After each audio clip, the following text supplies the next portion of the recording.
Okay. Good afternoon, everybody. You know, I'm Holly Schroeder. Tara is going to be with CV Strategies, is going to continue to be our facilitator. I'll go through our particulars again. Audio, video, and chat are being recorded and conducted in accordance with Executive Order N2920. And so to begin, everybody will be unmuted. So please mute until you're ready to speak to avoid our background noise, and then unmute yourselves to comment or respond and be ready when Tara's doing roll call. The chat feature is for meeting management, not for discussion. So that's if you want to speak or we have a question. And all members of the public are muted with their video off. Upon joining the meeting, will be unmuted for public comments and questions. I will call for public comment at item 2, and then again on each separate agenda item. Comments are limited to 3 minutes. For public comments, you have 3 options. You may indicate in the chat feature at any time during the item discussion that you wish to be called upon. You can write your question or comment in the chat feature, or when public comments open, Tara will briefly unmute all members of the public, and you can verbally state your name and indicate that you have a question. Kathy Martin will time each public comment and will advise you when your 3 minutes is up, and then your mic will be muted again after a pause.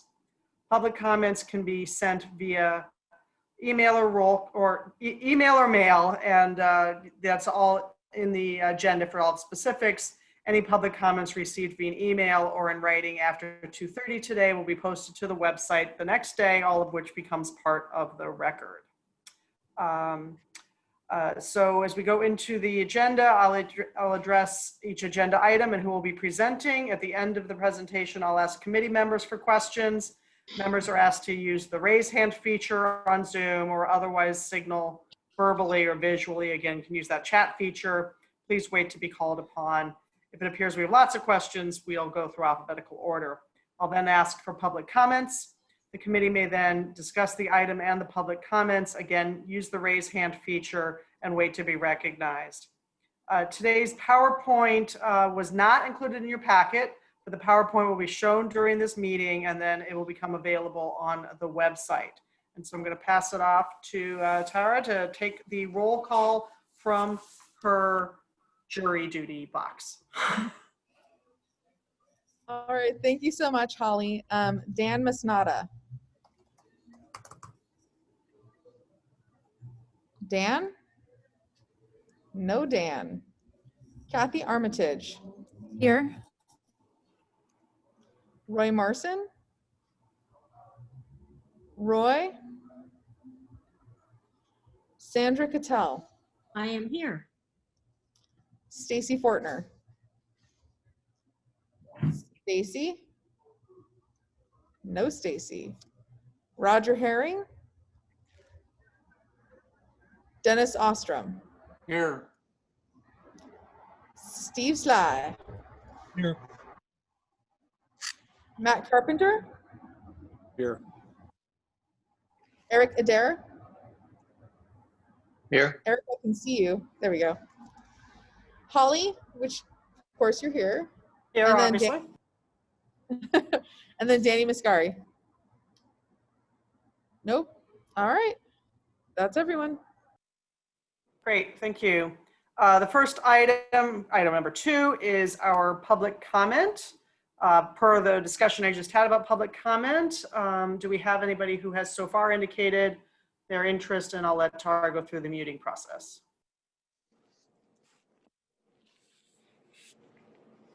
All right, everybody's been unmuted, as I have no control, so if anybody wants to speak, now is the time. No speakers, we can move on. Okay, the item 3.1 in our action items is the approval of the minutes from the October 21st meeting. I'd like a motion and a second. This is Sandra. I move acceptance. Thank you, Sandra. Do we have a second? This is Matt. I'll second. Thank you. Any comments, changes, corrections? If not, we get to practice the roll call again. Tara, back to you.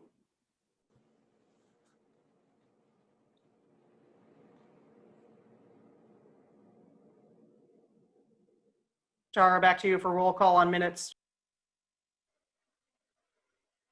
And Kathy Armitage, Yes. Sandra Cattell, Yes. Dennis Ostrom, Yes. Steve Sly, Yes. Matt Carpenter, Yes. Eric Adair,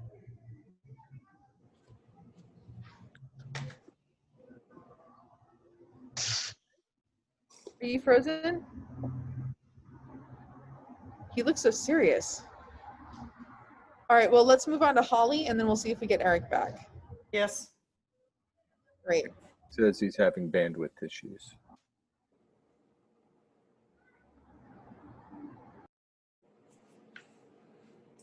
Eric, can you do a voice test and see if you are, all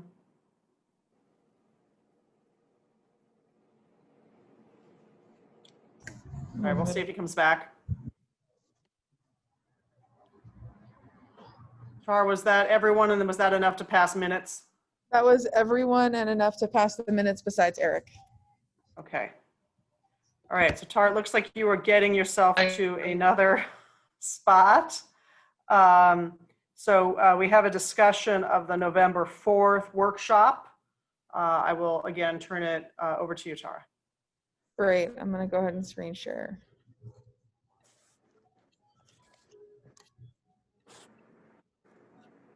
I feel like we're getting pretty familiar with these. So here we have this year, or this public workshop had a really short title, so that was great. Total participants were 47. So we're starting to get fewer participants.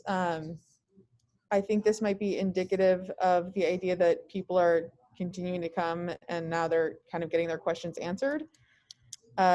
Again, we had fewer questions, so 14, and fewer form submissions, so that this was 2.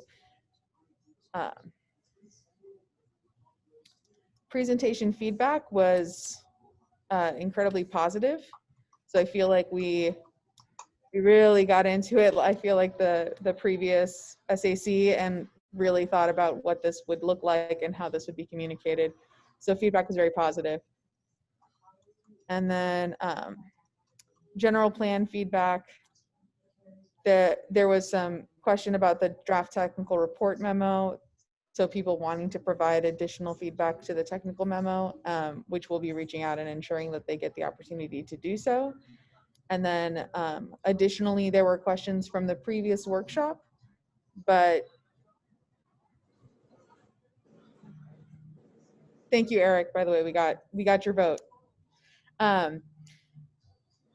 We have some questions to address on the website and in the FAQs, but this was submitted through the form and is about the general plan on the previous actual form.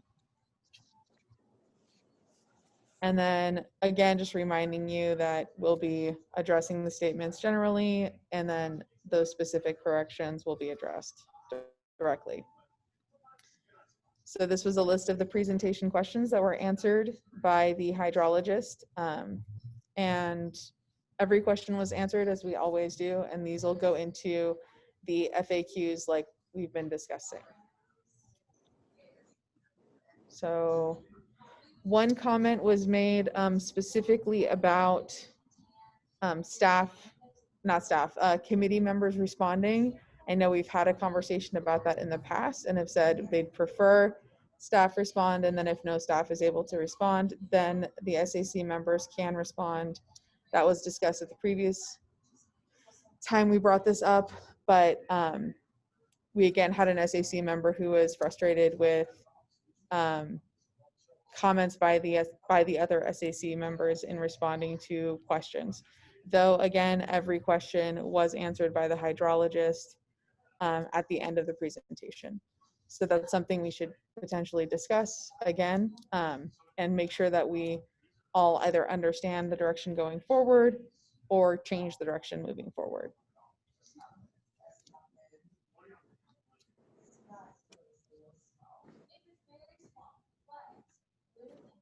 Okay, I think we just need to reiterate that the preference is for the the hydrologist or the, whichever speaker it is to respond.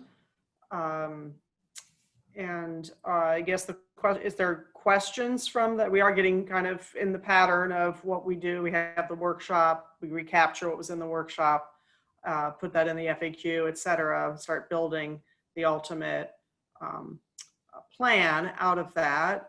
Questions from the committee or other observations or comments on the workshop?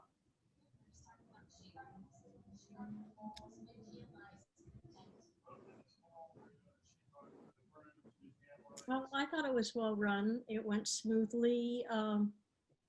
It was a little distracting to have people arguing on the chat about who was going to answer questions. But other than that, I think everything went very smoothly. Okay. And very accessible. Okay. Very good. Okay, if there's no other comments on that, and people, it seems like we are getting a rhythm here. If there, I go back to you, Tara, and see if there are any public comments on sort of the summary that you just put forward. All right, I have not locked anyone down, so anyone is completely able to unmute themselves and say anything, any public comment.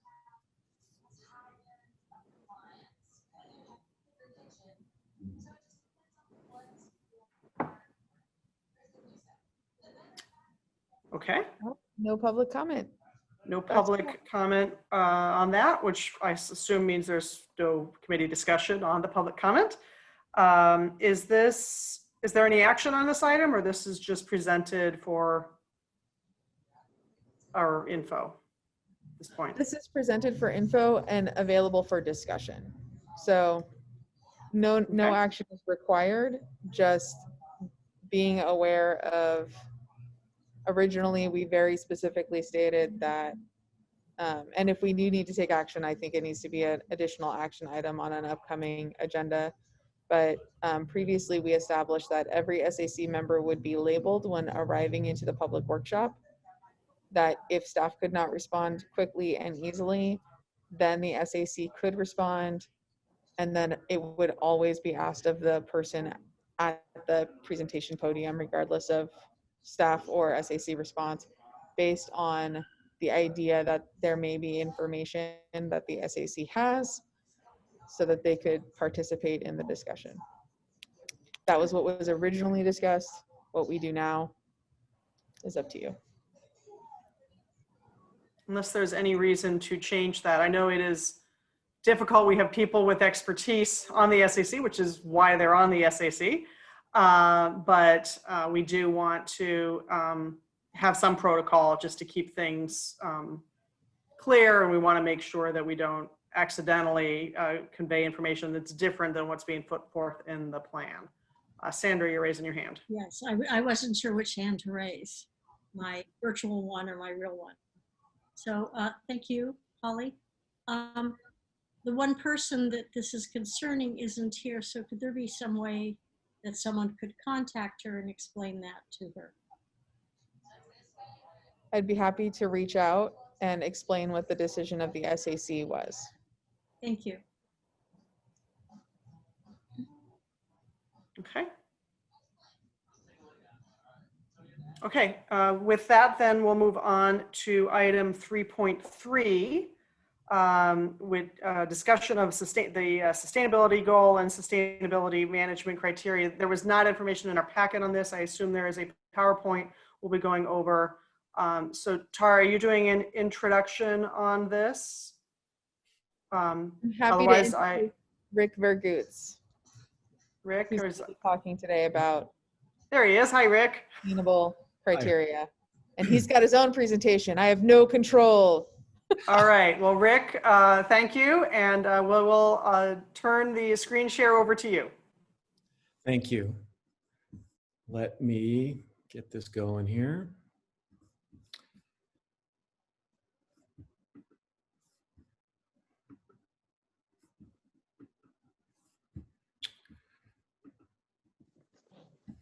Okay, can everybody see the slide?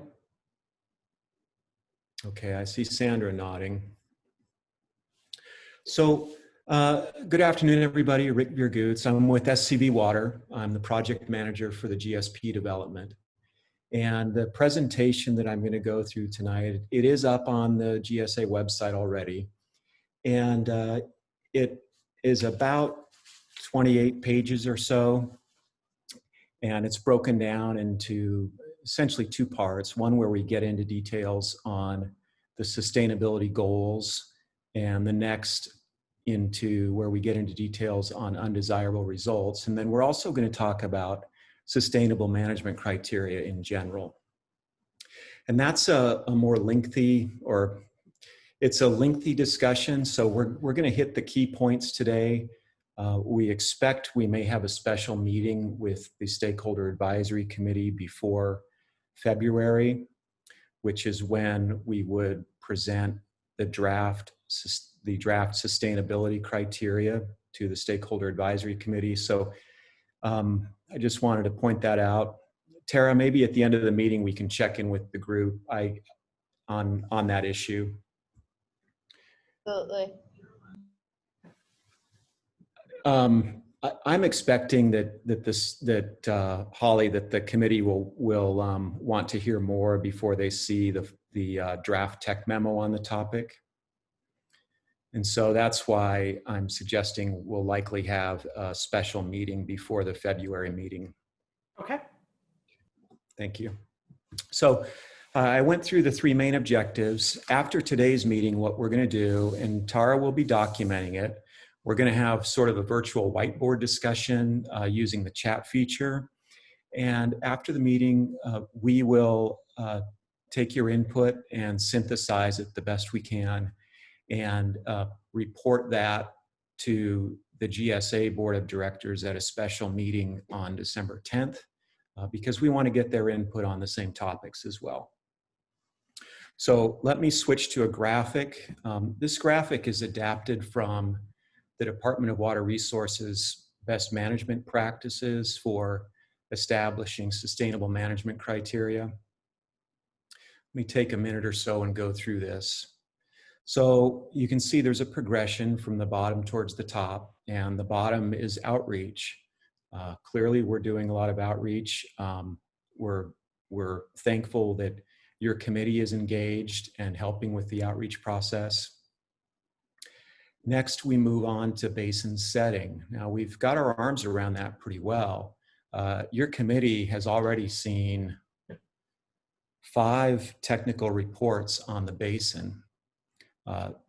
Early, you looked at a technical report on groundwater surface water interactions and potential groundwater dependent ecosystems.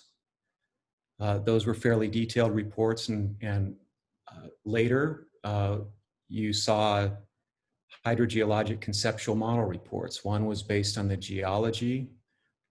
The second was based on groundwater quality, and those looked into everything from the basin structure, faults, folds, the way the water moves, the way water levels fluctuate. And Tom Barnes from ESA talked about potential groundwater dependent ecosystems. His team did a very detailed study as well. And I'm mixing the studies up, I apologize, but that was Tom's study on the potential groundwater dependent ecosystems. I apologize for that. Also, we looked at groundwater quality when we discussed the hydrogeologic conceptual model. We looked at inorganic pollutants. We looked at perchlorate. And then later, the 5th report that your group has seen is the one on the water budget, and that was the most recent report. So there have been a number of reports presented that make up our basin setting. Now we're moving into the planning phase, where we're talking about establishing the sustainable groundwater management criteria, and that requires use of the flow model. And essentially, the sustainable management criteria is an approach that says, here's where the GSA wants to go in terms of sustainability. We've identified that. We've identified where we don't want to go, what are considered undesirable results. And sort of in the middle is process, how we get from point A to point B. And that includes things like minimum thresholds, measurable objectives, interim milestones, and other things that we'll get into more on this next slide. Projects and management actions. If during the GSP development we determine that to get to sustainability, we need to build something, a project, that comes out in this project and management actions step. We don't know if that'll be the case, but that's where it'll come out. Similarly with management actions, these are things that the groundwater sustainability plan identifies as steps that will be taken if the basin is not proceeding properly. And then ultimately this goes to the board. The GSA then performs annual monitoring. The Department of Water Resources reviews reports annually, and then every 5 years they perform a detailed review. So there are a lot of steps in the process. This box that I've outlined here, I'm going to go into more detail on the next slide. So this is sustainable management criteria, sort of the progression of how it's developed. You can see START is up top. Sustainability goal is near the top. That's the high level goal that's set for the basin. And then there are undesirable results. That's what we don't want to see happen. And as I mentioned before, we also have to identify minimum thresholds, measurable objectives, interim milestones. And the groundwater model is used heavily for this. And what these are, briefly, is criteria that is used to measure how well the basin is performing, reaching its sustainability goal in various ways, if it's not already reached the goal. So a minimum threshold is what it sounds like. This is the bare minimum. Typically, they're based on water levels. For example, say a basin near the coast that has seawater intrusion wants to stop seawater intrusion at a certain point, and they'll establish a minimum threshold and say, okay, we want the groundwater level to be, and I'm just making these numbers up, okay, 100 feet below ground surface. And if it goes below that, that's not good. We have undesirable results. And then the GSA will also establish measurable objectives for that basin. That's where they want to be in 20 years. So 100 feet below ground surface is considered the minimum. And let's just say they want to have it 60 feet below ground surface as their target in this particular area. So that would be the measurable objective that needs to be met within 20 years. And I know that doesn't quite work right for a coastal basin, but I hope you get the gist of it. And interim milestones are the steps between when the GSP is developed. So our GSP will be developed, completed in 2022. And so 20 years later, 2042, we need to make progress meeting these measurable objectives where applicable. And the interim milestones are the steps along the way. So that's how those work. And we can discuss that more at a future workshop. Project and management actions. So in developing the GSP, and I mentioned this earlier, if it turns out that a particular project or action is needed, that will be evaluated in the sustainable management criteria. And you'll see an arrow on this graphic which says, are projects and management actions sufficient? If yes, then the sustainable management criteria is finalized. If not, then we reevaluate and figure out what is needed to bring the basin into sustainability. Before I move on, are there any questions on that slide? I know that was a lot of information. Oh, okay. Sorry, I was on mute. I don't have a question so much as I guess what I'm, in this process that we are, as we move into this, do staff put forward sort of what they think are our current project and management actions that then the committee discusses, or is this we're creating? I mean, there's obviously a lot of things that are already occurring, but we know there might be additional things. We've already had some conversations coming out of the workshops and out of our previous discussions about things we might want to see. So, and maybe that's where you're going, but kind of just maybe laying that out a little bit, if you would think about that. Yeah, that's a good point. Projects and management actions are a subject of a future SAC meeting and workshop. And so they're to be determined, if you will. I have a question. Yes. The results, results of what? Is it the groundwater budget, or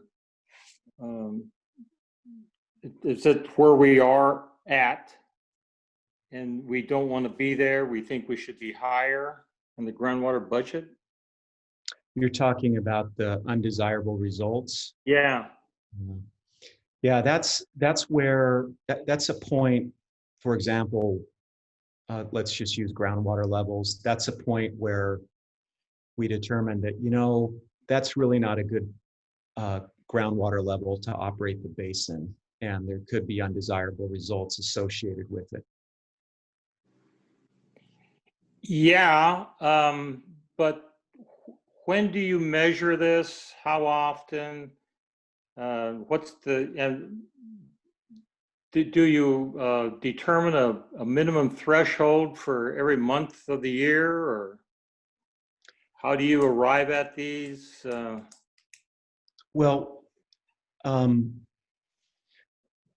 we're going to answer some of that as we go through the presentation today. Okay. Such as how they're determined. And in terms of monitoring, yeah, that'll have to be worked out. Could be monthly, could be quarterly. It just depends on what it is that's being measured. Okay. So it's not an annual thing. And then I guess there's, we have some levers to bear. I mean, we can open the gates to, you know, the state water system, or we can call for, you know, don't use more than this amount of water. These are the levers that you can pull to manipulate the results, or we're going to be. Yeah, you're on the right track. Okay. Yeah, those will be developed as we go forward. Okay.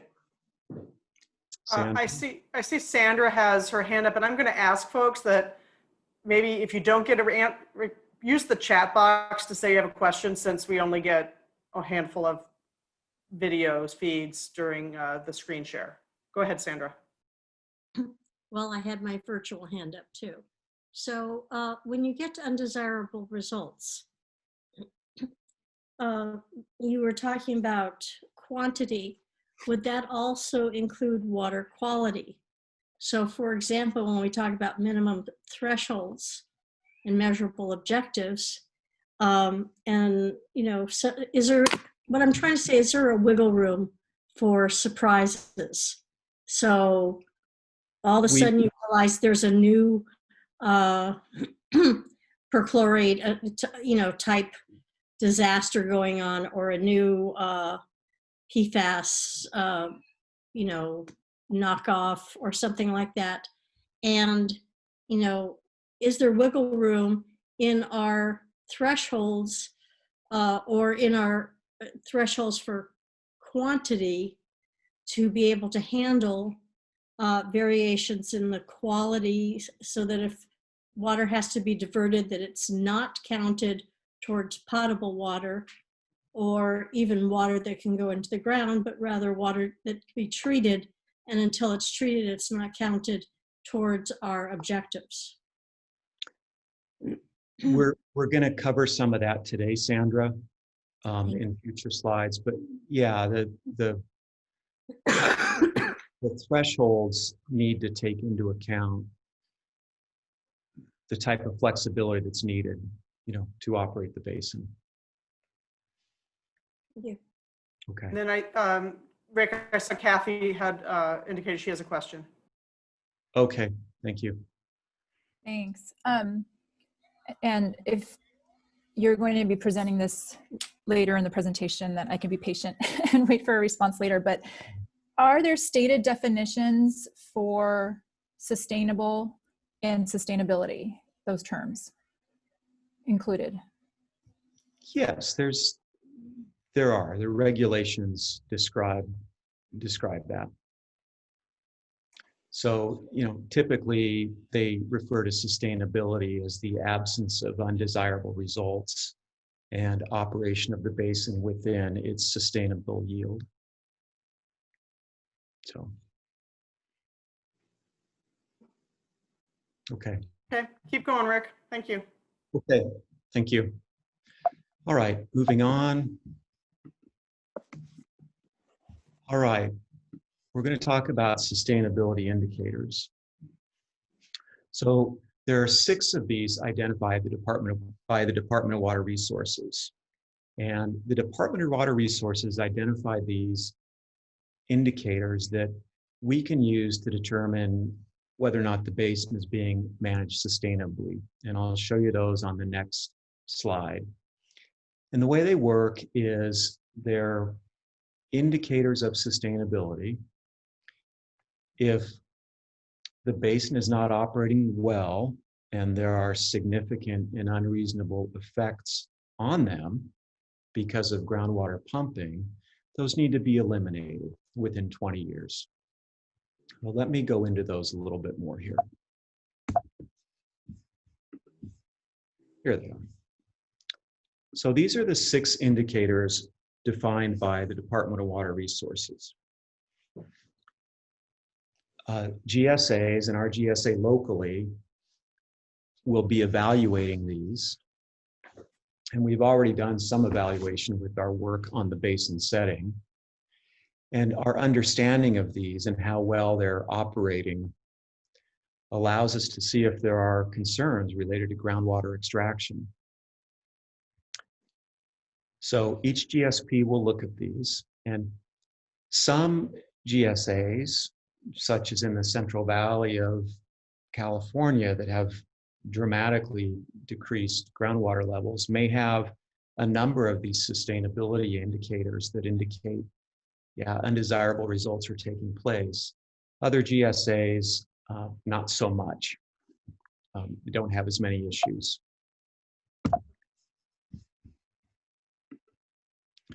Okay, let's get into our basin setting.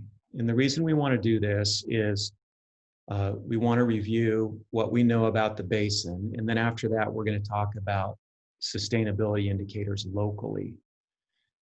So I mentioned earlier in the presentation about the work that had been done on these technical memos. We talked about the groundwater surface water interaction technical memo and the potential GDEs. Both those identified that, in the river system, the groundwater will infiltrate in some areas, upwell in other areas, and it's complicated. Hydrology, weather, dry periods, wet periods, pumping. And Tom Barnes' group did a specialized study on potential GDEs, and they looked at everything, and they drew areas on the map identifying potential GDEs. We'll need to refine those areas further to see how many of them are actually dependent on groundwater.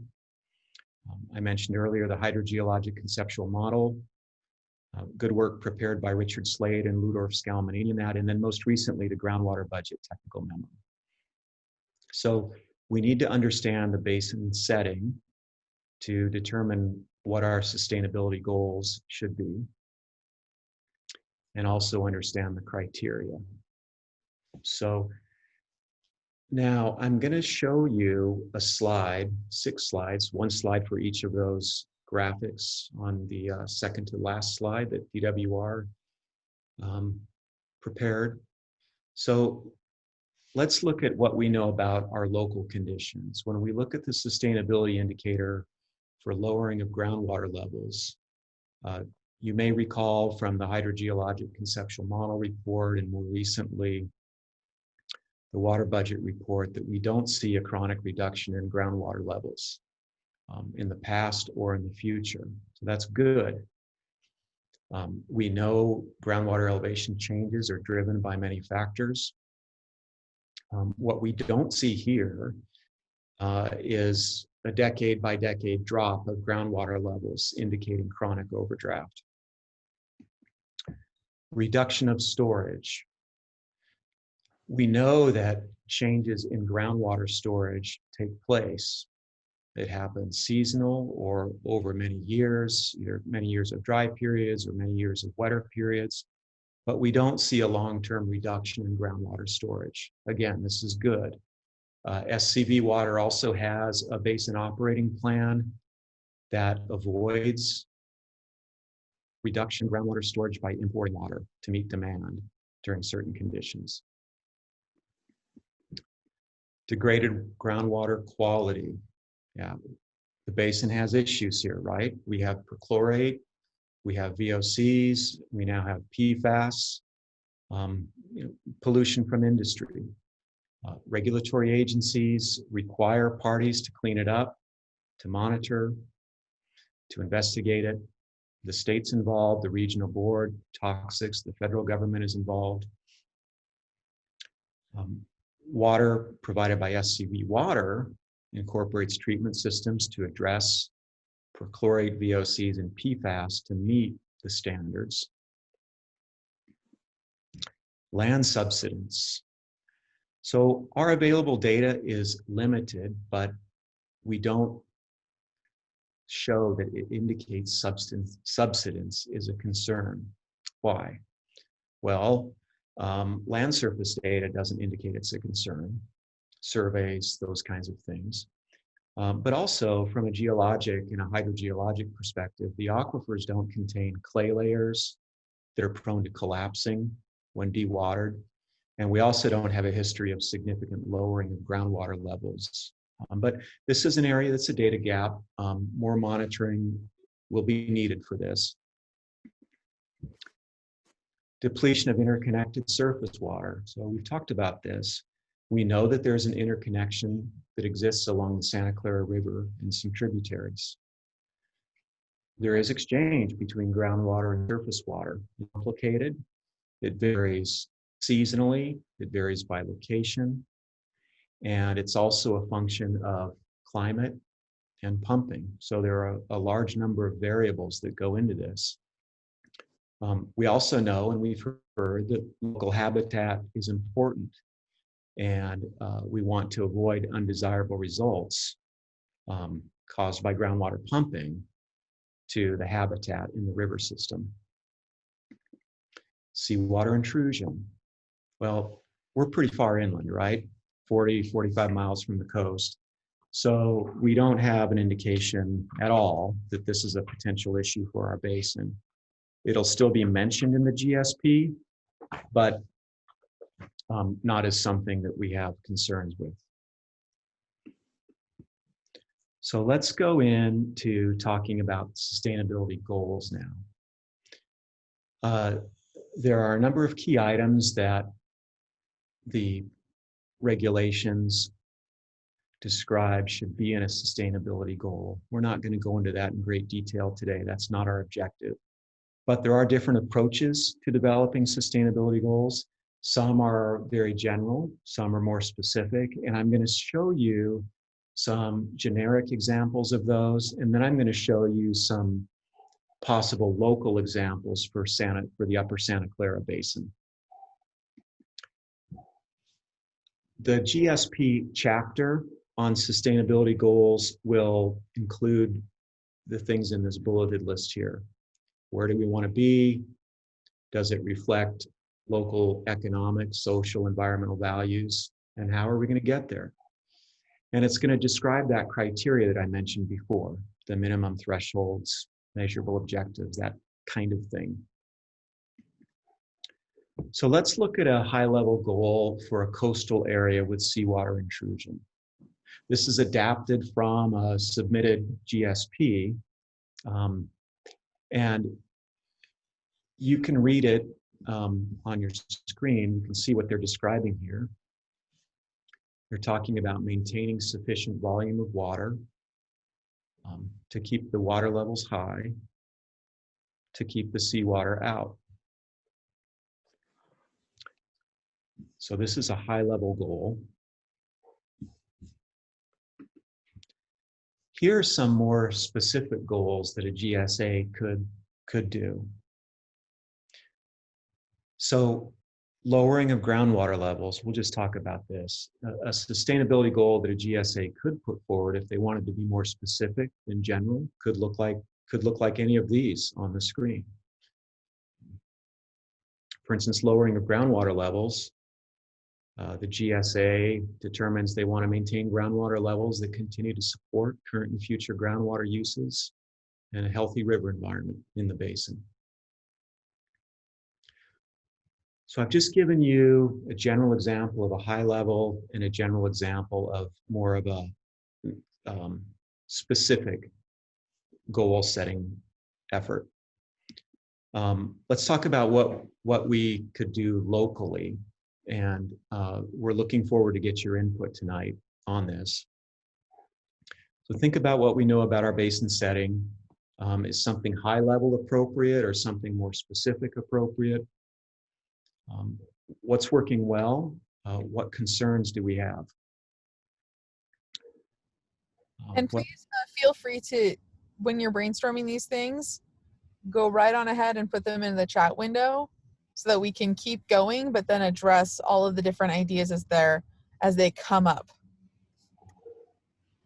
Thanks, Tara. Yeah, that's good. So here are some local considerations for sustainability. We know we want to preserve groundwater supply. We know we want to address the groundwater quality concerns. Reasonable management of these groundwater and surface water interactions is important to protect the habitat, the groundwater dependent habitat in the river system to avoid these undesirable results. We know future monitoring is needed. Perchlorate, VOCs, PFAS for the contaminant plumes. We know that additional monitoring will be needed for groundwater surface water interactions. It's a bit of a data gap. We don't have a high level of detail along the river system. But we do know more monitoring is needed, and we want to avoid undesirable results on these habitat areas. So here are a couple sustainability goal examples for Upper Santa Clara. They're general, there's A and B. I think I'll be quiet and just let you read them.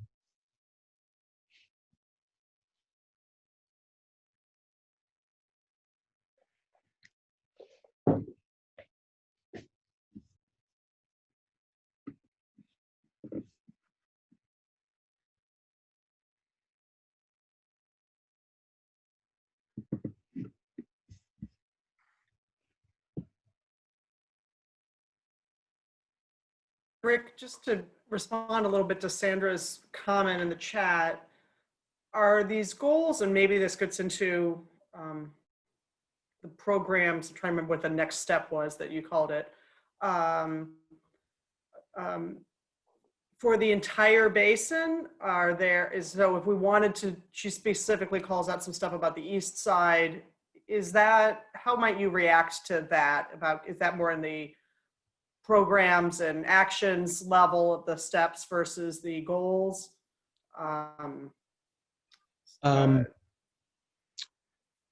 Holly, I can't see Sandra's chat right now. It's probably Okay. operator error on my part. But I'll take a shot at it and tell me if you think I'm off base. But in general, groundwater sustainability plans, they'll have a basin-wide goal. So yeah, it'll be a large basin-wide goal, but there can be goals for particular areas within a basin. The regulations call those management zones, I believe. So it can become more specific too. Holly, can I read my, what I said, please? Yeah, go ahead. I think, Okay, I'm concerned that we've not addressed a sustained riparian environment in the Santa Clara River on the east side, which would eventually filter through the sandy bottom into the aquifer. And if we're concerned about the environment,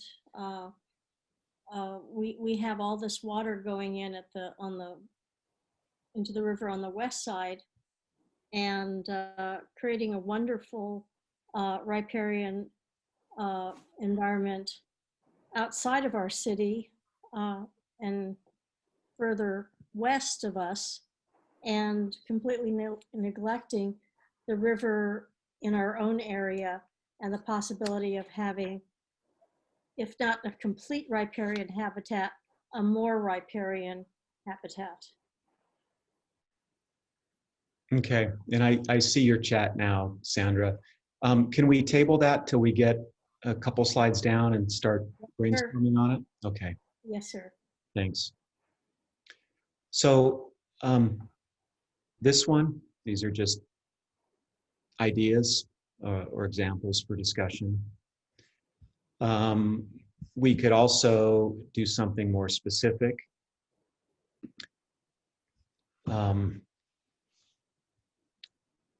These are examples for the Upper Santa Clara.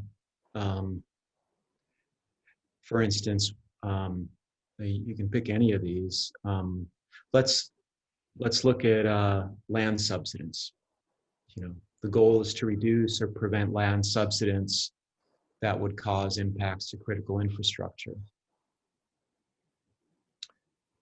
Degraded water quality. Manage the known degraded groundwater quality issues to reduce the impact to groundwater users. So I'm going to let you take it in a little bit, and then we'll go to the next slide where Tara will begin to collect input from your committee. go ahead, Kathy. I want to get clear. And I think, you know, Rick, I'll also ask you to do the process question, because I think there's more than one meeting on this topic. So go ahead, Kathy. Thank you. I just wanted to get clarification. Are we going to go through the exercise where we talk about the goals as these very big, vague ideas, and then move on to talk about objectives, which are more measurable, detailed ways to get to our goals? Is that what's going to happen eventually as well? And then, yes. And then activities. Okay. Yes, eventually. For today, it's high level though. Mm-hmm. And at what point do we talk about the more specific objectives? When we're developing the minimum thresholds and those kinds of things, Okay. That's when we talk about that. Thank you. You're welcome. Okay. All right, you ready to do some brainstorming? I know I am. Always. So, Tara, I'll let you. All right, so this kind of is where we get back into Sandra's statement about the riparian environment. So if you guys have any other ideas, thoughts, concepts that you want to kind of walk through this, this is the time. This is the time when we get to talk about this stuff. I know a lot of us have been waiting a while to talk about it. So I hope everyone brought their thinking caps. I'll open it up to the floor. Do we want to talk about Sandra's piece first, Rick, since that's kind of what I know we talked about it briefly, but like a little bit more in detail? Sure, we can do that. Let me open up, or let me ask Sandra a question. So Sandra, you're referring to an area in the eastern part of the basin, and you're concerned about habitat there? Yes. Okay. So once again, what originally got me involved in this was the thought of all that water being sent downstream at the Valencia outfall, and somehow going through the paperwork to divert some of that outfall to the east side, probably above Sand Canyon, that would then percolate into the aquifer from that end rather than backflowing from the deep aquifer and from the Saugus Formation on the west side. And what that would do is, well, we've already seen from the outfall from the Whitaker Burmite treatment that a small amount of water just percolates right into the ground. It does create, or at least a very small section of the river, at least a partial riparian area. And to me, it would be nicer to have that water going in on the east side and creating more of a riparian habitat, at least a little further along the Santa Clara River. That would be more of a wildlife corridor rather than having this very sparse open area. Okay. So yeah, thank you. That helps. So in the steps in the GSP process, we'd have to look at that area in the eastern section and determine what the conditions are and whether or not we think undesirable results are taking place there. That would be the first step, but I think what you've done, Sandra, and I understand it, you've described a project to help add water into that area, right? Yes. Okay. So the GSP rules require we look at whether or not that area is being negatively affected, in a significant and unreasonable way because of groundwater pumping. So we can look at that. Sandra, frankly, I don't know what's going on in that area specifically, just as we're talking, but we can evaluate that. Rick, perhaps I can help. This is Jeff Barry. So, Sandra, you're correct. That area to the east is a very important groundwater recharge area. There's a lot of infiltration of rainfall and river flow that infiltrates and recharges both the alluvial aquifer and also the Saugus aquifer in that direction. Groundwater levels, though, are generally routinely quite deep, or deeper than, say, 30 feet. And it's one of the reasons you don't see a vibrant riparian community there, is because the groundwater levels are not there, and surface water isn't there long enough to support perennial growth of riparian communities. So certainly, if the GSA wishes to pursue projects that are designed to enhance certain areas, that's certainly important or relevant. Likewise, we're talking about invasive removal, which has dual benefits of saving water as well as improving habitat. So those are certainly things the GSA could consider.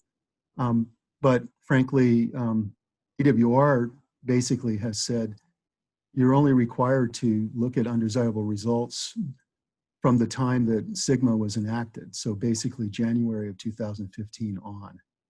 You're not required to correct anything that happened before that.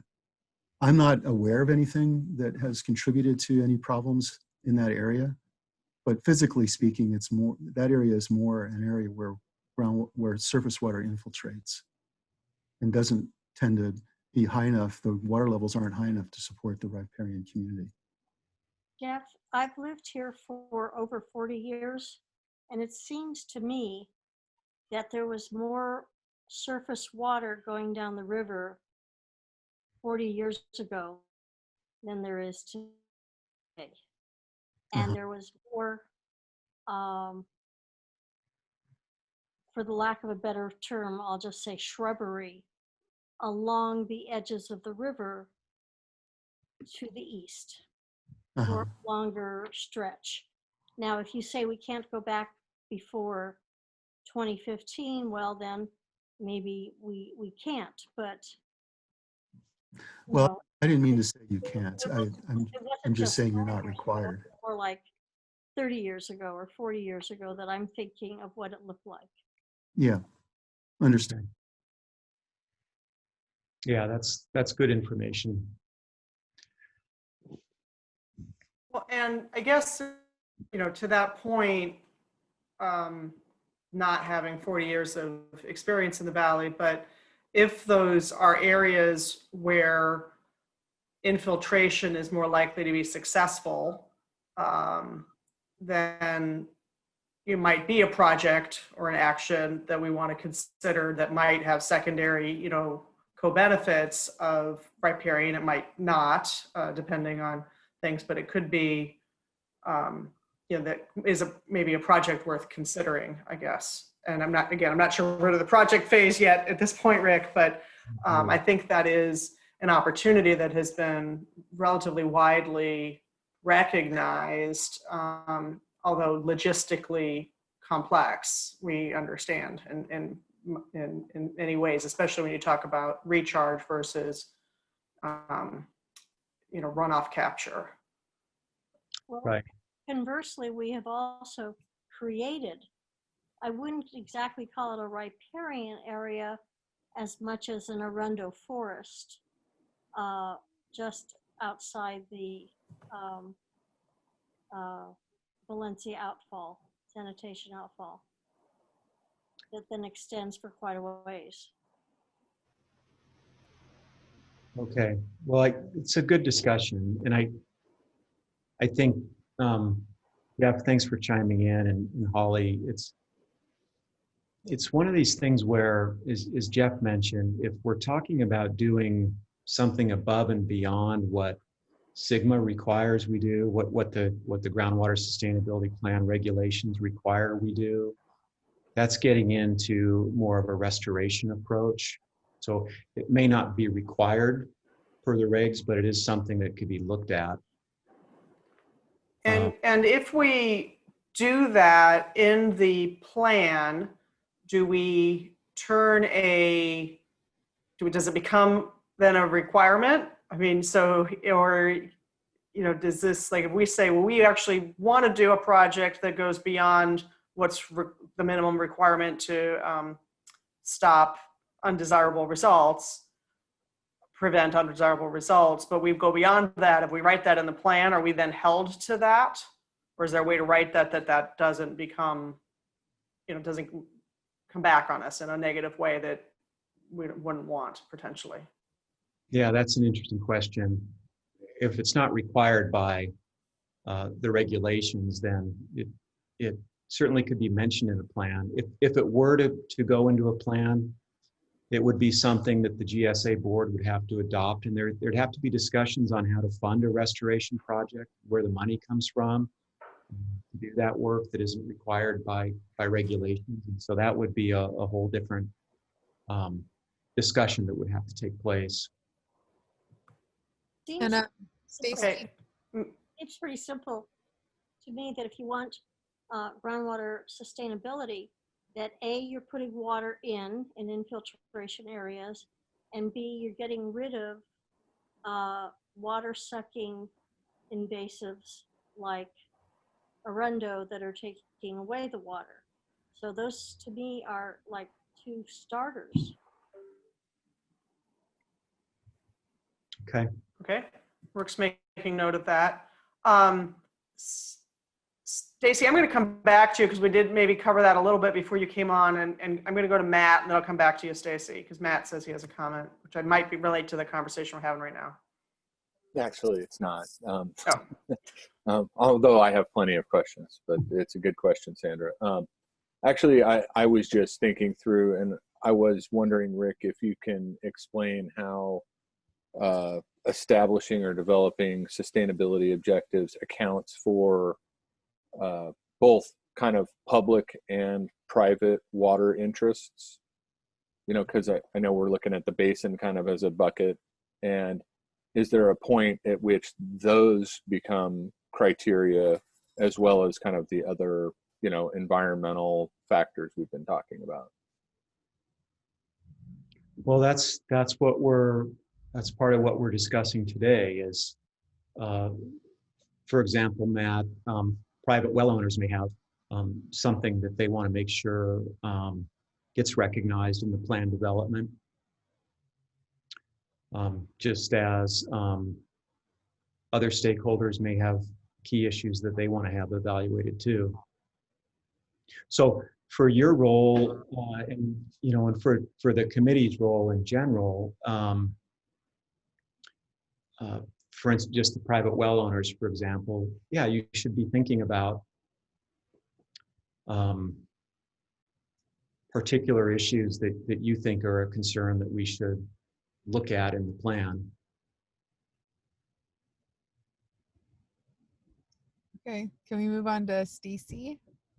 Yeah, Rick, Stacy put a comment about subsidence in the chat. I think you would maybe cover. I know Stacy, welcome. I know you came in late, so I'm not sure if that you heard that part of Rick when he talked about our situation relative to that. I heard part of it. Indicator. I heard part of it, but I wasn't clear on the why. So anyway.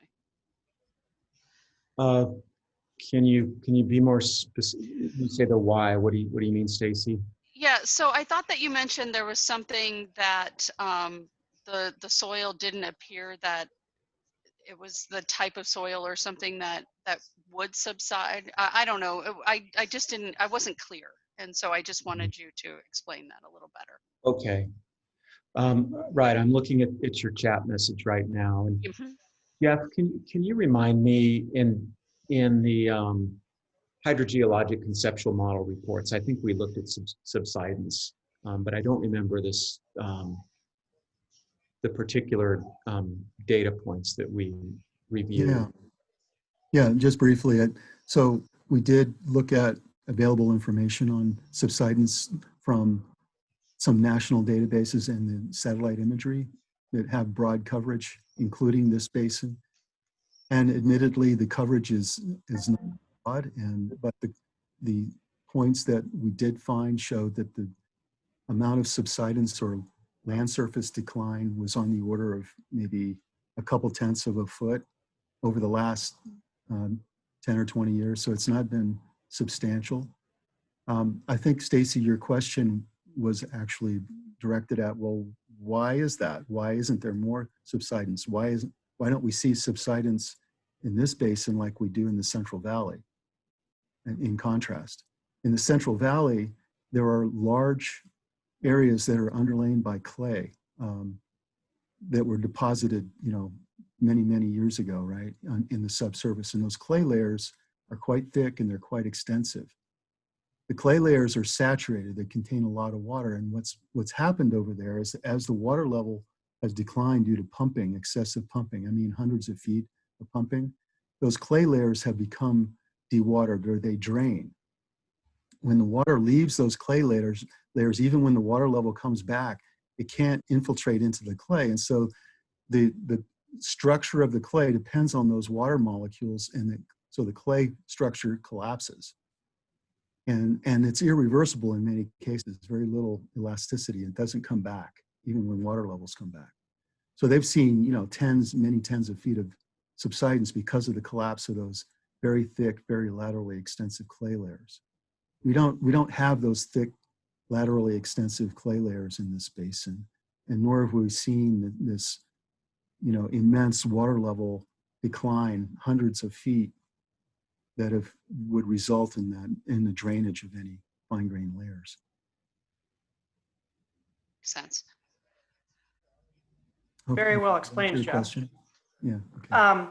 Thanks. And Jeff, maybe a follow-up with that is, as you described the data that you used, and I think, Rick, you might have alluded to this, is do we feel that the data and information we have on that is sufficient, or might there be a goal that says we might need some monitoring in the form of X, Y, or Z relating to that issue to continue to assure that we don't create problems? Or is our geology such that we just don't think that's really a high risk area here? Well, Holly, I don't know if you were asking me or Jeff, but my audio cut out there for a minute. But I think it's both. We don't think it's a real high risk area, as Jeff described.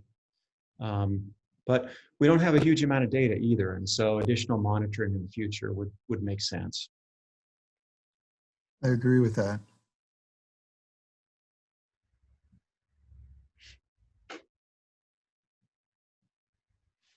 I don't see any more comments.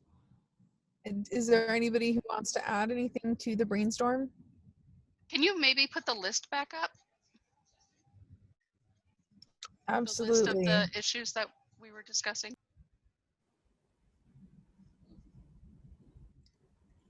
Sure.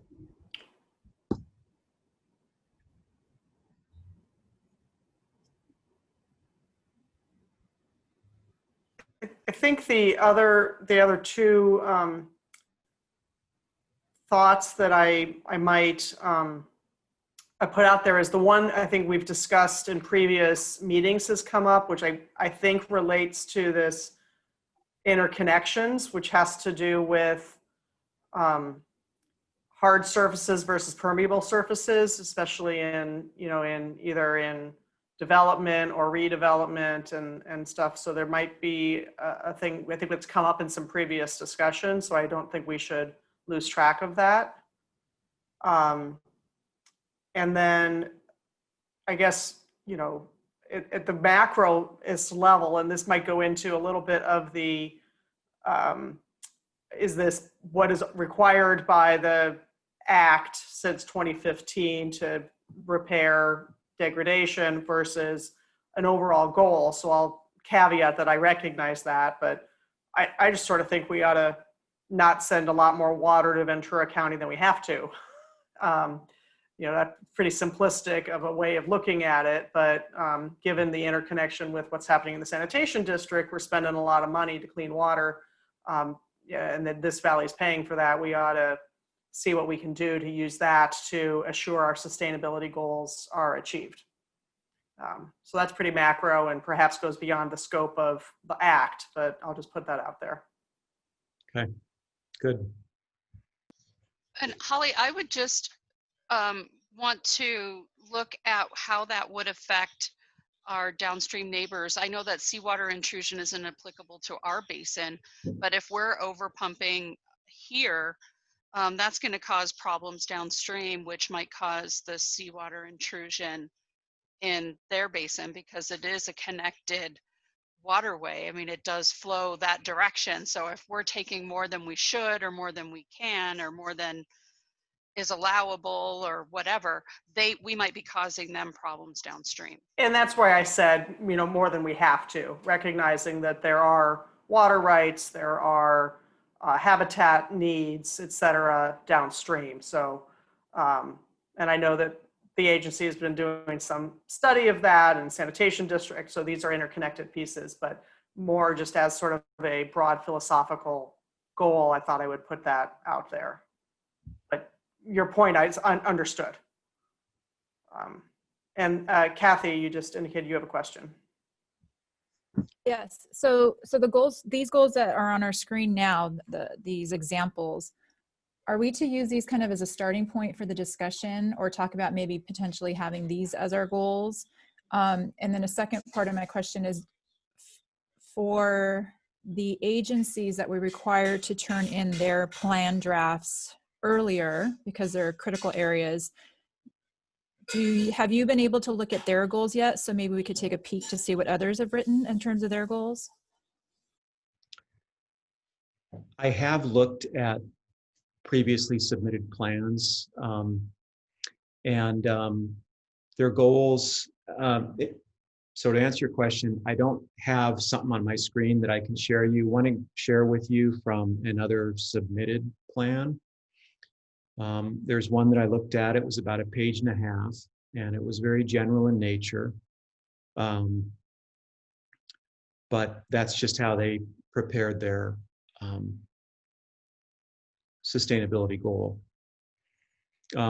And yes, this slide, yeah, this is an example that your committee can look at. Perhaps those resonate with you, or maybe it spurs you to think about other ways to say things, or possibly other items to add. And then, so this is one example for you to think about. The other example was this more general one that I shared earlier. And I wanted also to check in with Matt. Matt, you mentioned private well owners. Do you have a sense, looking at these, would that be something that would make sense for private well owners?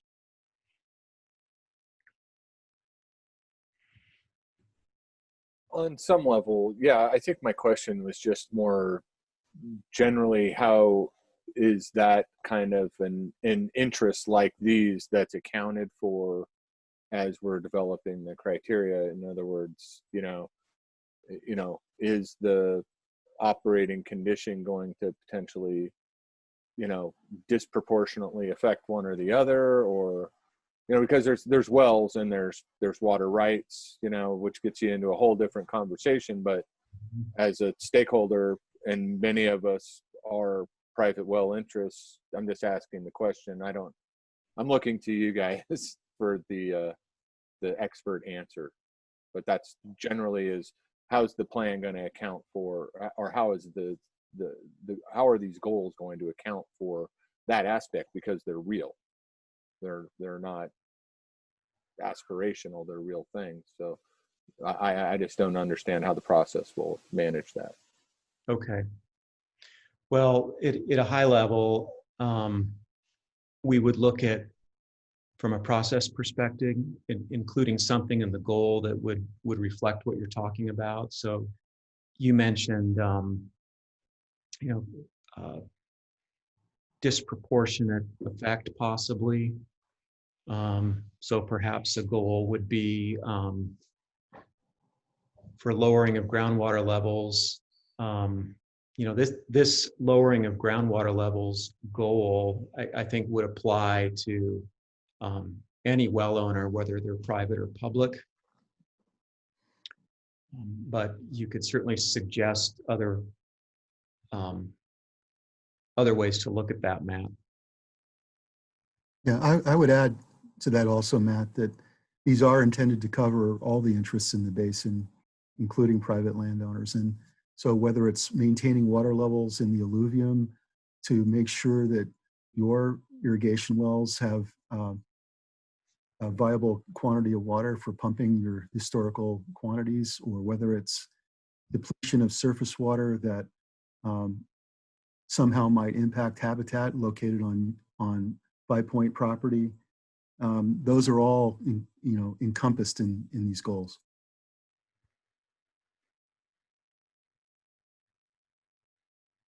Thanks, Jeff. Yeah, I guess without seeing words on paper, that's what part of why I brought it up. It was just one of those things I thought I'd identify, and sounds like you guys will be incorporating that.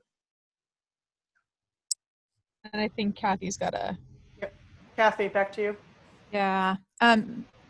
So I think I'm struggling with trying to provide input, because I feel like I don't have the big picture. I don't have the full picture. I feel like, we've been given like this slice of information. And like I said, I always think of when you set your goals and objectives, it's a two-step process, but you kind of need both pieces of information. So I would like to think that we would have another follow-up meeting on this, where we kind of make our decisions, or maybe final decisions on this, or recommendations. But first, I would like to see it kind of more information presented on to us in terms of the objectives part. And I'm sorry, I forgot what you called that. You called that something different than objectives, in terms of the next step. And then when we have the fuller picture, then I feel like we can come back to this and then give a more informed set of recommendations on these goals. Well, I understand, and for today we're just talking about, and maybe this will help. Got it. We need another meeting. We can dig more into these details. I understand that, but for today, just think aspirationally, high level. 20 years from now, or where do we want to head in terms of managing the basin? And so these goals here are an example of a way to look at that, without getting into exactly how it's going to be measured yet and that kind of stuff. That's a separate discussion.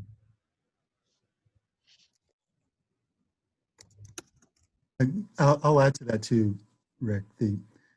These goals are meant to inform what we're going to come up with later on for those measurable objectives and minimum thresholds, which are quantitative in nature. These are very qualitative, broad statements that provide the kind of the framework for what we do with those more quantitative sustainable management criteria later. And we want to make sure when we set those more quantitative criterion that they respect each of these goals. The thinking, I think, that DWR had in mind. Right. I'll say this too. I mean, there's nothing wrong with when we get into the process of setting those quantitative thresholds, we say, you know what? I really think we need to tighten up that goal, for groundwater storage or groundwater levels or whatever it was, or change it or add to it. There's not a darn thing wrong with that. Right. There can be some. That's good to know. Thank you for adding that. But I think as everybody is, thinking about why they came to this committee, what they viewed as, things they wanted to see change and improve and grow and whatever verb you want to throw in there, you should be thinking about, do these goals that are put out there as a starting point by Rick, start to, provide that direction. And if not, we probably want to make changes to these goals. And as Jeff just said, it can be a little bit iterative as we get down there, but I think we're trying to start to figure out the direction of the ship. Obviously, then we'll start figuring out where the chairs go. But we want to at least start figuring out that broad direction here. And I mean, they think these are good starting suggestions, at least, without, and I appreciate Rick and Tara, you said we would likely have another meeting on this, so this does take a little bit of time to digest. But I think they strike me as, identifying relative to the technical memos that we've done, the issues that we think are the ones we should be paying attention to. That's my initial thought. And I think I saw Steve buzz up with a question in the chat. Yes, we talk a lot about our water, the water in our basin, the water within our basin, the capacity, and the millions of acre feet that are down there. But if we continue, I guess my point is, do we have unlimited storage down there? Are we at 80% of capacity, 90% of capacity, 75%? How much, as we watch every winter the water run off to Ventura, is it a reasonable goal to try and take away from that runoff and replenish the aquifer? And if so, how much storage is available down there for additional water? Or is that, it's not like a tank, you just continue to fill till you hit the top? How does that work? If either Rick or Jeff could help me there. Jeff, I can certainly help. So I think we can use the example of the Saugus Aquifer, for example, being like a tank. It's filled up in the wintertime. It's the water levels and the amount of water in storage tend to be reduced when there's less rainfall, and more of that water leaks out, or more of it's pumped out or discharges to the river. So the amount of water in storage does change. We have not analyzed to what extent the amount of pumping we're doing now is what percentage of the total storage that is. We have analyzed, well, does our operating plan to get us through various droughts, multi-year droughts, normal wet, dry conditions, and also in the future land use build out, full build out of the basin and population, is there, and we do operate fully, the operating plan where we pump 35,000 acre feet per year out of the Saugus. Do we see any sustainability issues, any chronic reduction in storage? And the answer is no. Have we tested or evaluated how much more we could pump? We have not done that. Mm-hmm. To answer your question directly. It's a good question, but certainly within the plan for how much water is being pumped out of the Saugus and how much we expect will be recharged even with climate change, we think there's enough water there to meet our needs. Yeah, I think my question was exactly the opposite. What is there a capacity, a holding capacity, and are we close to that? I'm not asking about what we're drawing down. I'm asking if we added to.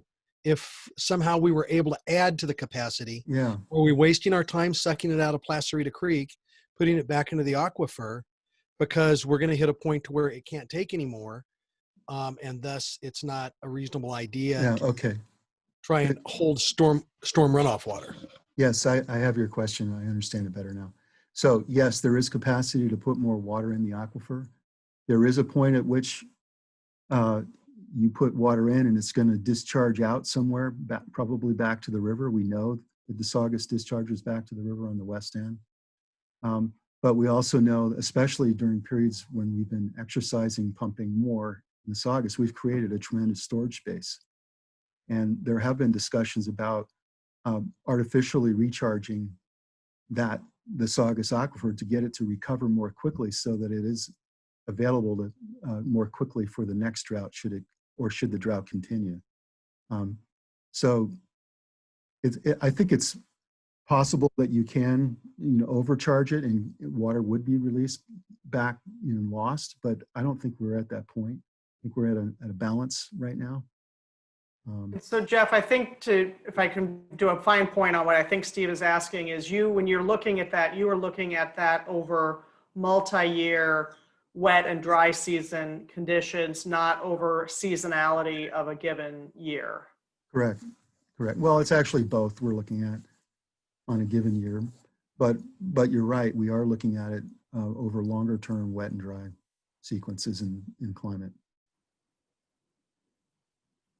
Did that give you an answer, Steve, or at least more to think about? It's giving me more to think about. I know kind of where to go with my thoughts now. Thank you.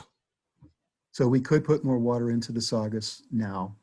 We haven't tested how much more we could put in. There's a point at which more of that water would be discharging back to the river. And that can be evaluated with the model. I'm sorry. And I think that's where you should be going with establishing these goals. Whether you want to just avoid adverse effects or you want to, in a sense, refill the aquifer. You can say the same thing about interconnected surface water. Do you want to avoid adverse effects to the ecosystems, or do you want to enhance those ecosystems? And that's, I think you all are getting there about what kind of questions you need to answer in order to come up with these goals. Steve, I think you were muted when you tried to say something earlier, if that was. I'll let Dirk go first. This Dirk. I want to be respectful of everyone's time. We've talked about goals.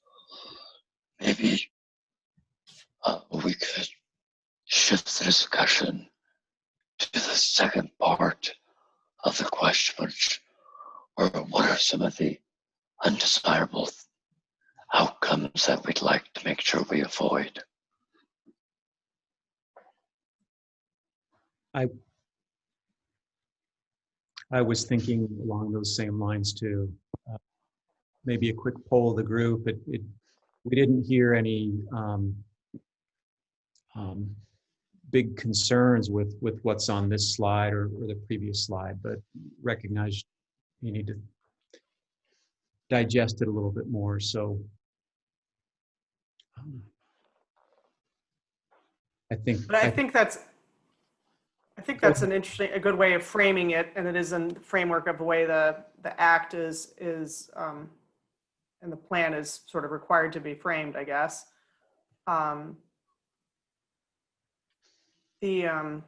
Stacy had a question here about, maybe this is to, I don't know if this is to Jeff, about kind of following up on Steve's point about if there is the water quality concerns that where we know we have certain amounts of degraded water, what happens if you add more water? Is that making the problem worse, or is that a good strategy? You can see the question there. Maybe you can comment on that briefly. Yeah, just briefly. That's a good question, Stacy.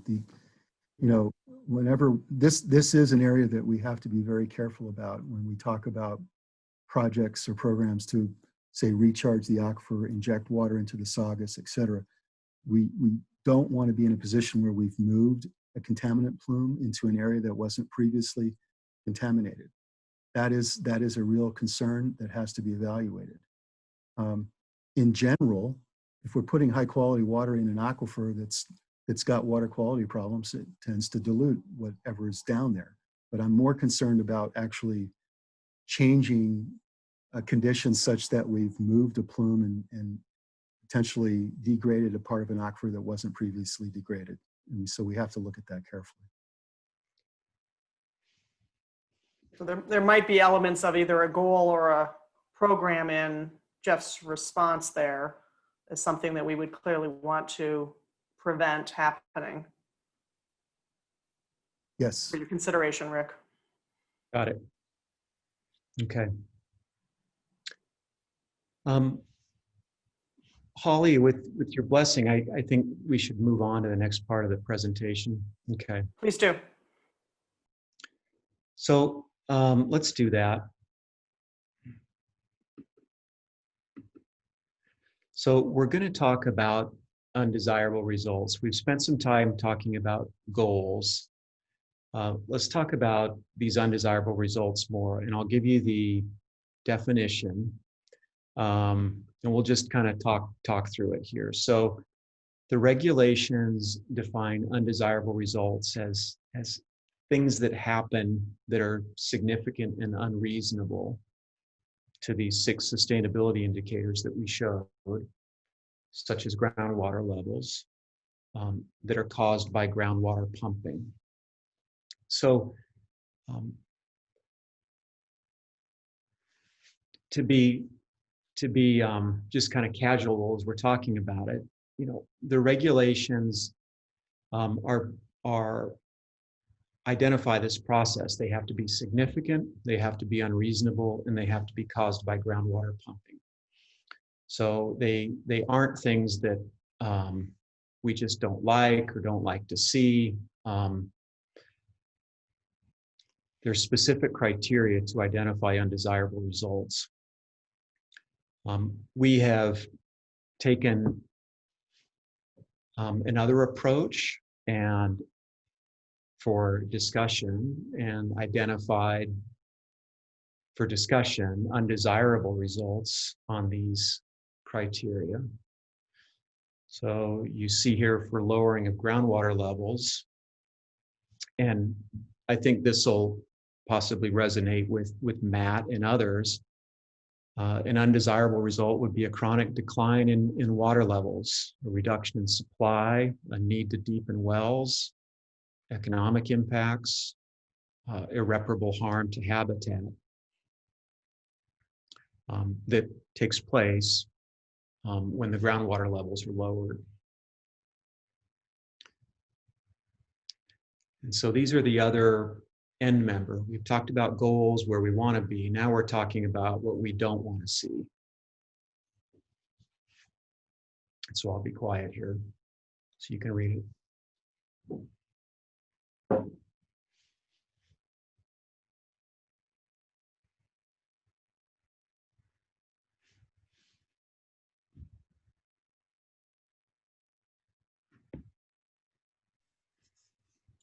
And I appreciate insignificant regulatory agency driven monitoring and cleanup of contamination. Appreciate that that's in there.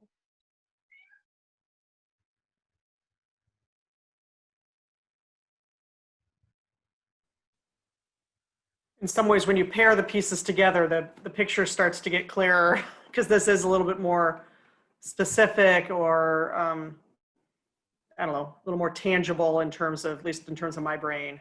I think, Kathy, to your point earlier, it's not to the programs level. We know that that's still coming, but you know, when you pair these together, it starts to paint a bigger picture of that future that we are, you know, seeking to create, and what is in it and not in it. Right.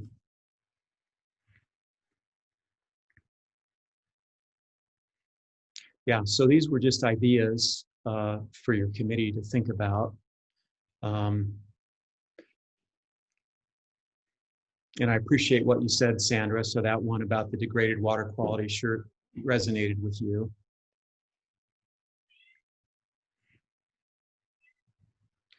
Are there questions on these? Do these make sense?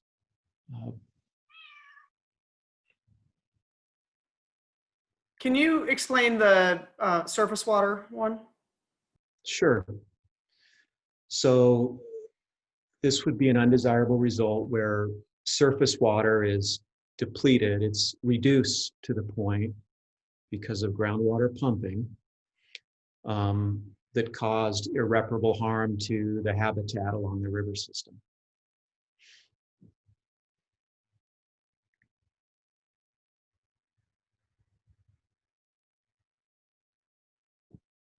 Another way to look at this table is that this represents the committee's judgment, or will represent when you fine-tuned it, as to what's significant and unreasonable.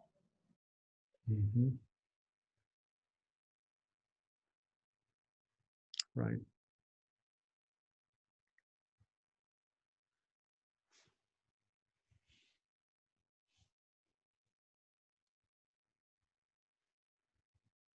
So again, we are going to have another discussion. I think it might be helpful when we follow up. I mean, if we can send some stuff out in advance for people to think about, and maybe there's ways we can show both things together and other things. And maybe, Tara, you can think about how to present this so that it does kind of create that whole picture.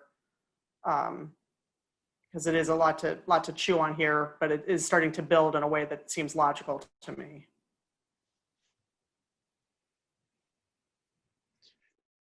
Yep. And this will also be like we'll ensure that it's online so that you've got some time with it to organize your thoughts and come back with a more organized response.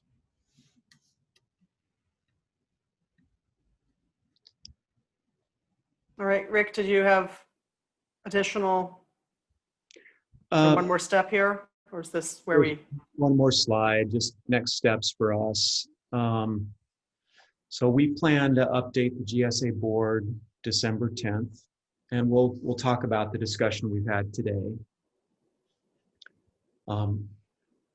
We're going to begin preparing the sustainable management criteria tech memo, but you know, we don't have all the components yet, and so that's why we're talking to your committee and also the board. And in that tech memo, and this builds on what you mentioned, Kathy, kind of the nuts and bolts, the minimum thresholds, the objectives, the milestones. And we'll be using the groundwater model to do that. But as Jeff said earlier, framing the issue in terms of the sustainability goals and the undesirable results is important before we begin that. we'll look at past and potential future undesirable results, and we'll recommend criteria to address those. So if they are an issue, that they get addressed within 20 years. And at a future committee meeting, in a future workshop, we'll talk about potential role for management actions and projects if needed. Near term, we're going to the board. We'll talk with Tara and Kathy about scheduling another meeting with the Stakeholder Advisory Committee, and we'll keep moving forward. And Rick, I'll mention, Stacy put a note in the chat about a lack of riparian species or vegetation would be an undesirable result. I presume that would relate to maybe that surface water criteria, but that's something also, maybe some feedback for you guys to inject into your next draft. Thank you. Yeah, thank you, Stacy. Can I Yeah, no also, problem.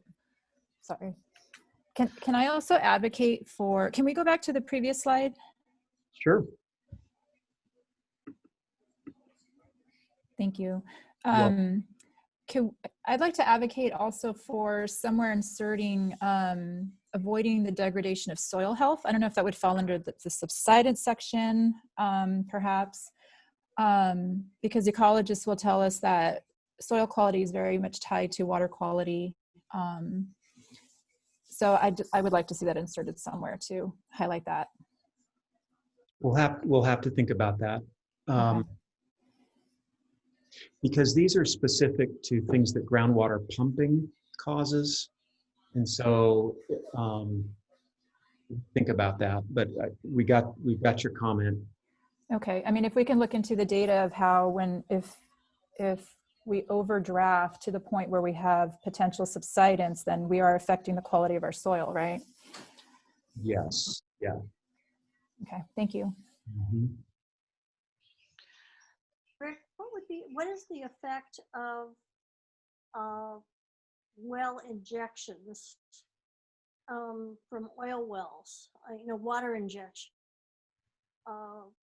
from scaling of wells on our aquifers, and could that be an undesirable result,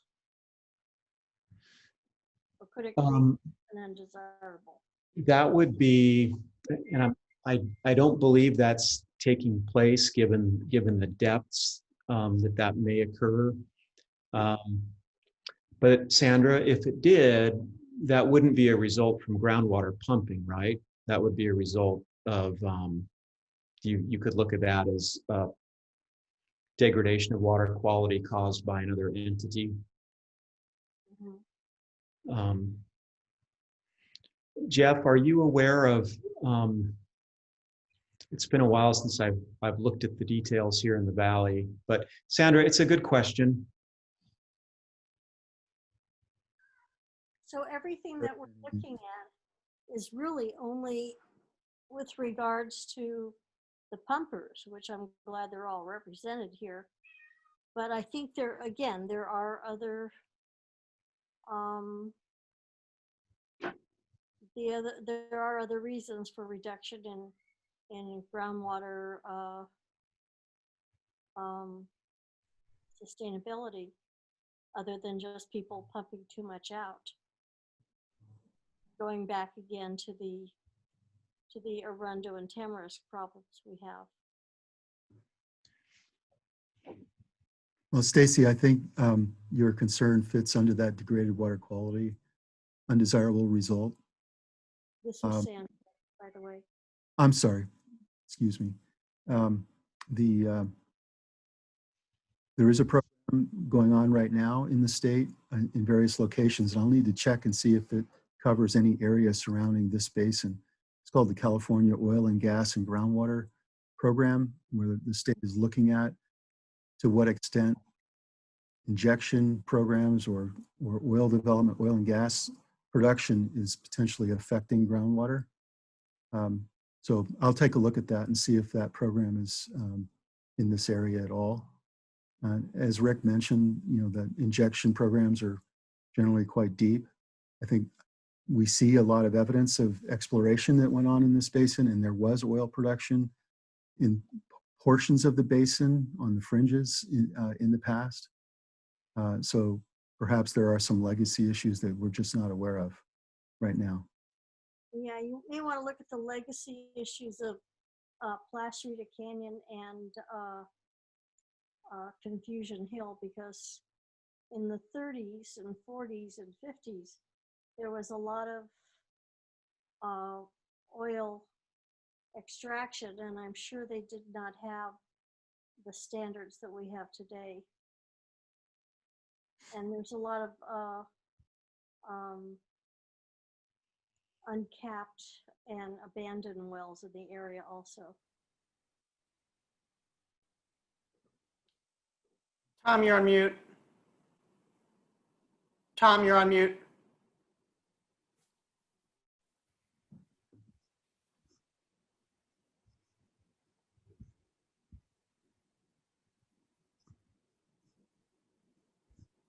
I'm stuck there apparently. There we go.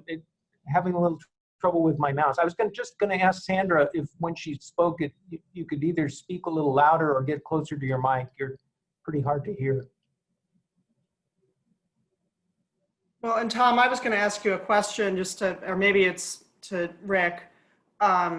So for the undesirable results, if I understood the acts, what the act is looking for us to have in the plan is that is related to significant and unreasonable results caused by pumping.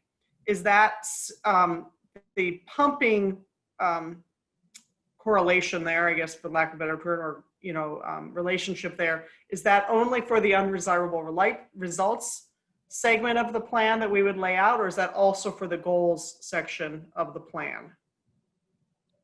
I kind of got the impression the goals was a little more overarching and not constrained, but please clarify. Well, I think Rick should answer also, but I think that the sustainability goals are how you're going to reach sustainability. And as Rick mentioned, that's defined in terms of the absence of these undesirable results.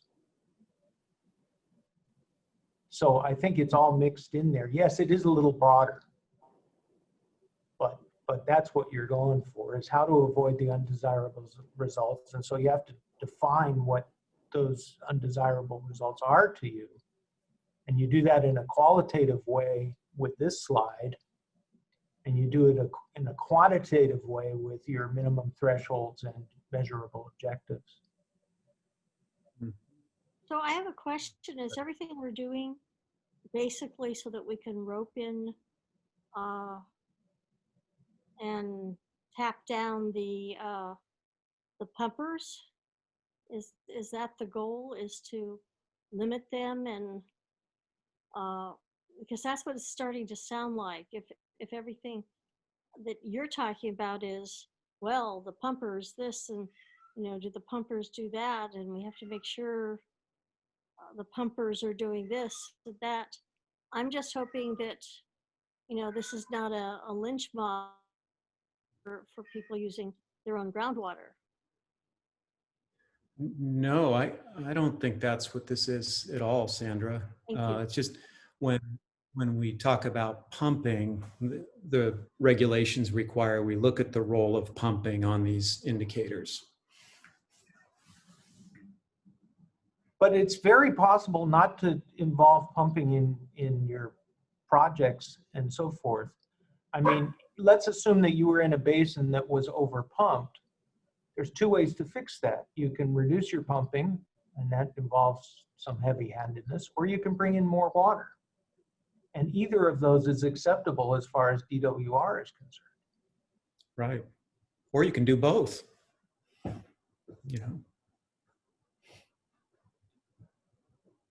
That's a helpful clarification. Okay. Any other, maybe go back to your next step slide there, Rick, so people can keep track of where we are going. I mean, this has been a it says a building block. I liked the slide also with the steps. It sort of shows the building blocks we are doing here that you showed earlier on. We should keep that one handy so we don't lose our spot in the process here. But it seems like, this, you guys are working to a briefing and then we'll be, we're starting using the feedback we've given today in the preparation of a technical memo. And it sounds like we will have another meeting about that tech memo, about that prior to, sometime in either December or January. Is that a correct understanding? Yes, it is. And the other thing I'll add too, Holly, is though the presentation is on the website, I think I'll also have the state's best management practices for sustainable management criteria put on the website too, because that has some helpful discussion and graphics in it that I think will help this group. Okay. Rick, I might be wrong on this, but it appears that the water agency is one of the biggest pumpers. And when we're in a drought, obviously, or if we've had water project water cut back, that we would be pumping, the agency would be pumping more. So it seems to me that that would be, because they're the largest pumper, that would be a very important threshold to establish. What's the maximum that they could actually pump, given the fact that there are other pumpers, and obviously then we have to be looking at other ways to bring in water, to reuse or reclaim our water, and not just send it downstream, all of it. Right, and in times of drought, it is, as you may recall, SCV Water will change the way it pumps water some. They may rely on the Saugus Aquifer more, and/or they may import water from the State Water Project or the banking programs in order to help manage the basin effectively.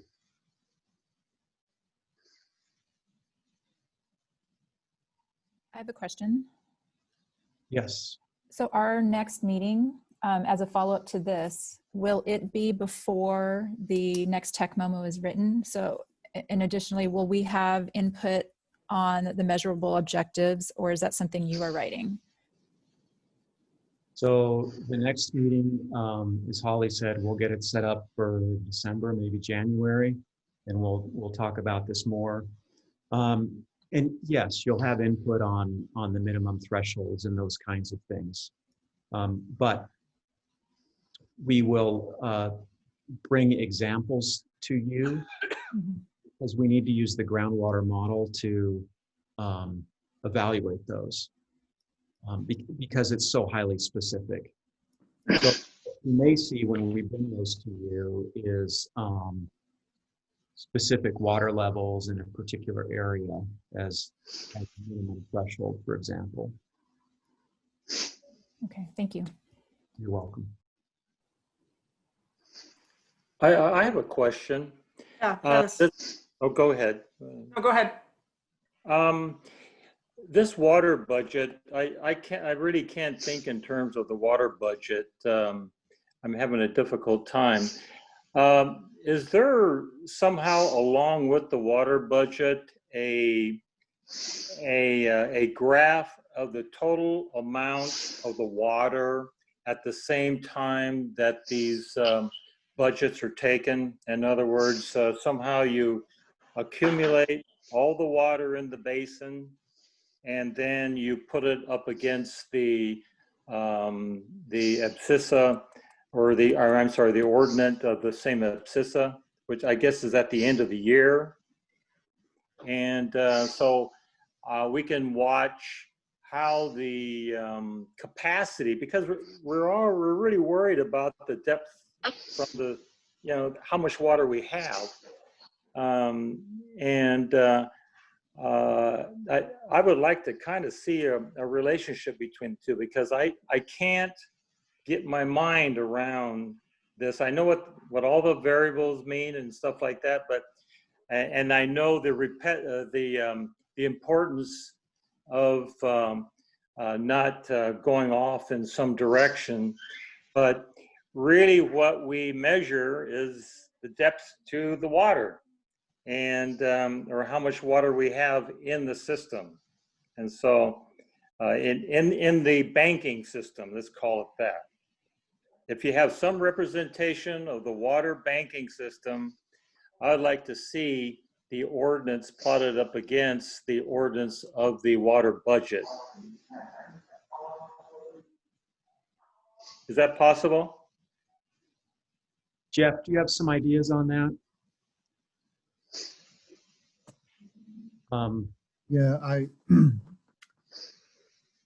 think what I would like to is think about how to do that. We, in our budget memo, we have accounted for all the pumping for each year historically, and then we project it going forward.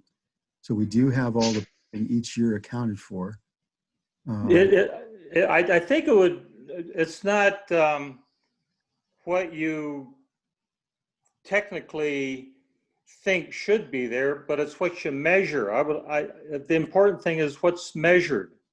Yeah. And if there's some way of coming up with an assessment of the quantity of the water that we have in the system by means of measuring, that's what I would like to see. Okay. I'll give it some thought. You know, we do have Good. the amount of water that's pumped. We also have measurements of the water levels. And I think you're right. The proof is in the pudding. What's happening with the water levels over time relative to the amount of water being pumped? Yeah. Jeff and Dennis, Stacy's suggesting there might be some info in the engineering packet for the board. But Jeff, I know you're familiar probably with all of that. If there aren't any other questions, I will quickly, Tara, I think we need to quickly do a call for any public comments. There clearly hasn't been anything in the chat. We can do that quickly. Are there any public comments on this presentation? Yeah, I have a public comment, if I may. If you could introduce yourself, please. Hi, this is Peter Zahovsky. So question for Chair Schroeder. Have anybody on the committee been given any action items to look at any white papers or do any research regarding groundwater sustainability from other agencies during the past couple of months? We've not given any specific direction. We've been obviously receiving the technical memos from staff and reviewing them as this process goes on. There's not been a specific directive to go do separate research, although I think people may have done some reading on their own, but that is not been a directive from the advisory committee at this time. Okay, thank you. Does anyone else have any questions? It appears that there is no additional public comment. Thank you. Okay. The last item is if there's any requests from the committee members about future agenda items.